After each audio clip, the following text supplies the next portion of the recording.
This morning, we're pleased to announce that the family of Trina Hunt is offering a reward of up to $50,000 for new information leading to an arrest or charges on the case of Trina Hunt.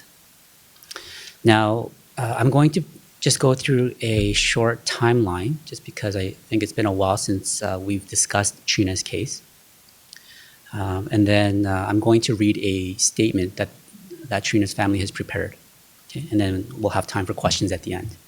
So back now, January 18th, 48-year-old Trina Hunt, resident of Port Moody, was reported missing by her family to the Port Moody Police Department. An extensive search, as we all know, began by police, Trina's family, and members of the community. Now, beginning in February, or the beginning of February, the Port Moody Police did reach out to IHIT to review Trina's case, as it is IHIT's mandate to investigate suspicious missing person investigations where foul play is suspected. We did conduct a very thorough review of the case with the available information at the time, and we concluded that it didn't meet our mandate. Now, almost 2 months later, on March 29th, human remains were discovered in Hope, in an area south of Silver Creek. Now, the circumstances were suspicious and foul play was suspected. And we worked closely with our partners from the BC Coroner Service in identifying the victim. And as the investigation progressed, we confirmed that the human remains were those of Trina Hunt. And at that point, the missing person investigation had transitioned into a homicide case. Now, I'm going to read on behalf of the family. Trina's family has provided permission for me to read this statement on their behalf, and I'm honored to do so. The family has also provided a video recording of this message that I'm about to read out, and they will be posting it onto the Justice for Trina Facebook page by the end of this media availability. And the family advised that they are open to receiving additional contact from the media through Facebook requests. 4 months ago, our world was turned upside down when Trina was reported missing. The pain and anguish we have experienced is unbearable. Our hearts are broken. On March 29th, Trina was found in Hope, BC. Since then, we have had no answers, no arrests, and no closure. Trina was the sparkle of our lives. Her energy, enthusiasm, and zest for life was one of a kind. Anyone couldn't help but feel joyful around Trina as she lived life to its fullest. We are completely and utterly devastated to know that we will never again experience complete family dinners, backyard games of bocce ball, or special pies made by Trina. Our lives will never be the same. This community, our community, has been absolutely amazing. You have supported us each and every step of the way. Our family has continually felt your love and kindness. So thank you. But we need to call on you once again. We need your help. We need to find the person who did this and bring justice for Trina. Someone murdered Trina. Someone took her life. Please think back to the weekend of January 15th. Trina was found in Hope, BC, south of Silver Creek. Did you see or hear anything out of the ordinary? Do you know something, anything? Our family is offering a reward of up to $50,000 for new information leading to an arrest and laying of criminal charges. We know someone out there knows something or has heard something. Are you suspicious of someone, or are you protecting someone? We need you to come forward. We need you to be Trina's voice. Please do the right thing and put an end to this unnecessary suffering. The final message from our family is meant for the person who did this to Trina. You need to come forward and take responsibility for what you did. You have senselessly taken Trina's life and have ruined so many others. Own up to your actions and accept the consequences. It's the least you can do. We all know you're out there, and our family and the community will continue fighting for answers. And while painfully nothing will bring Trina back, our family will get justice for Trina. Trina and all women deserve nothing less. And that is a statement prepared by Brad, Jen, Charles, and Diana Ibbett. So we thank you for their statement. It takes courage to pen those words and to share them with the public. So we thank you. Now, I can take your questions, but please keep in mind this is a very active and ongoing investigation. Okay? I'm not going to speak to the evidence. I'm not going to speak to what IHIT is doing. Today is not that day. With that said, however, I want to give members of the media to ask your questions about this investigation so we can start now. Yes? What can you tell us about the digital detox that Trina and I went on the weekend when they were able to fire? I'm not going to speak to any of that. So digital detox, if that's information that's been circulating in the community, because we're more than aware of conjecture theories, talk on social media, Reddit, and other forums. Okay, we're not going to entertain those things. I'm not going to speak to anything with respect to the investigation. Today is simply a message for those out there who have information.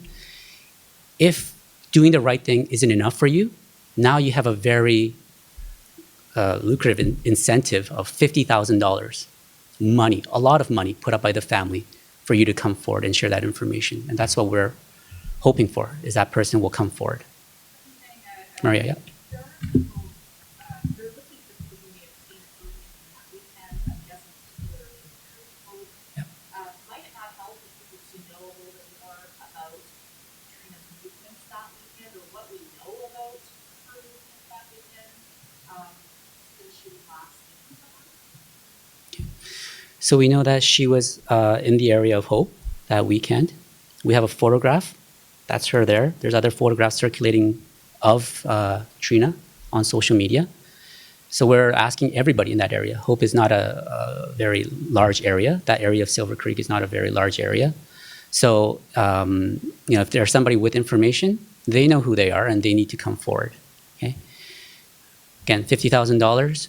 That's a lot of money. That's a very generous reward put up by Trina's family, and that really speaks to their motivation. Obviously, they want answers for their family and for Trina. We want answers for them, and we're hoping that there's that one person, maybe one or two out there, that's going to claim that reward and give us that information that we need. For people who provide information, there was a time frame that she believed had been held in Hope, or what she was traveling in, traveling with, No. help. Yeah. We understand that, but that's information that we're not going to provide at this time. But just keep in mind, as the investigation progresses, there may be a time when it'll serve a purpose for the investigation for us to provide more information. But right now, we have to keep that information airtight. And we've spoken so much of, we always throw out that term, integrity of the investigation, but really I fall back to that term, integrity of the investigation. It is so crucial that we keep what we know to ourselves, and I mean to IHIT for the time being. Because I know there's a very curious community out there, right? Social media has shown that. There's a lot of people who just want to know what happened just for their own curiosity. But we're very aware that Trina's killer is also out there, because he's not. We don't have him in custody yet.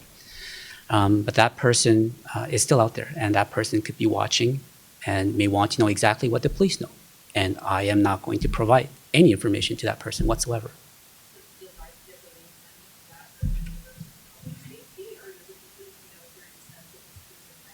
Yeah, I mean, public safety is definitely a concern. Trina Hunt had no associations to any criminal activity whatsoever. So we understand public safety is an utmost concern in this, and to that, I guess we'll just have to say, just be mindful of your personal safety at all times. I didn't have any person to We're not gonna go into that. I'm not gonna talk about suspects or persons of interest at this time, but I can tell you that the investigation is progressing well, and that's kind of where I have to leave it at that. I know that's not going to appease a lot of folks, but it's going well, and hopefully the time to provide more information will come soon. Yeah. Going back to the timeline from earlier, police initially said no evidence of foul play, Mhm. and it moved from a missing investigation to a murder investigation. Right. How were the steps determined from, how did it go so far from one way to the other? Yeah, so investigations, particularly homicide investigation, I mean, they evolve, they change. So in the beginning, when Port Moody to conduct the missing person investigations, they had the information that was available at the time. Now they shared it with us because they did their due diligence, and out of an abundance of caution, they came to IHIT. And you have to keep in mind, Port Moody is part of the IHIT program, right? So we're close partners. We took a look at the information very closely, and we were prepared if there was even a shred of indication that there was foul play involved at that time, but there wasn't. Okay, so it continued to progress as a missing person investigation. Now, fast forward to March 29th, when Trina's body was found near Hope, there were indications of foul play. Okay, it was a homicide. I'm not going to go into the details, but it was clear that that she was met with foul play, and that's why IHIT took full conduct at that time. Do you know that Port Moody police, after she was reported missing, did they search the house for evidence dating the date of that missing? I'm not going to confirm that information, or I'm not going to get into what was done by police. But we're hoping that we will have an update shortly on the case. We're moving towards that. And ultimately, we want to have the killer in handcuffs. That's our goal, right? But this is not a courtroom. I'm not at liberty to discuss details of the case. But hopefully one day soon, we'll get there. All right.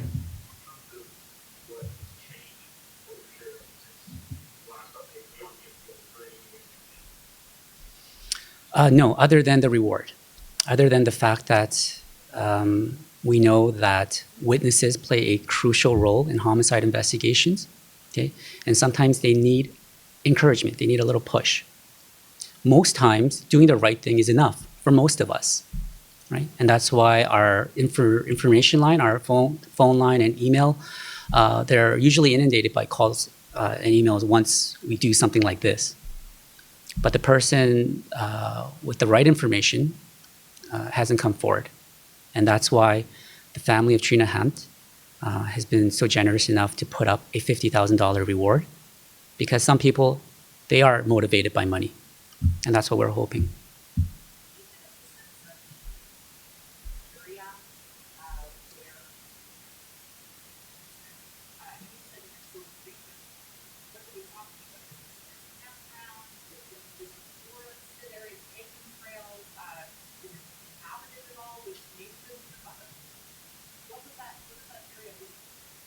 To my understanding, it is not a densely populated area. It's kind of a rural area with, as you described, Maria, there's kind of trees and shrubs and things like that. So can't go into the specifics of the crime scene or what was gathered, obviously, but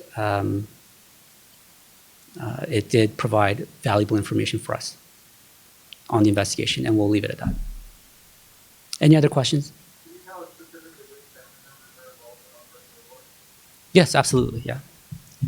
So I will post the statement and their names and their spelling on our website shortly, but so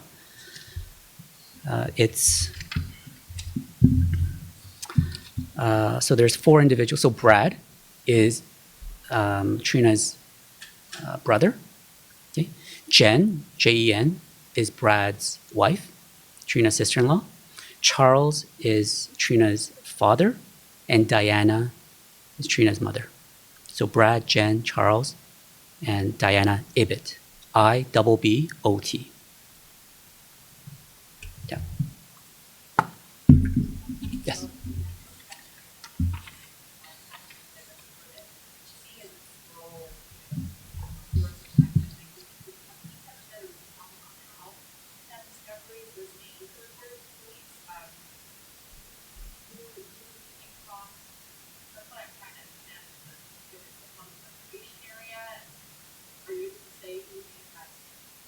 Yeah. Sure. I believe it was a member of the public that came by the discovery of the body. Yeah.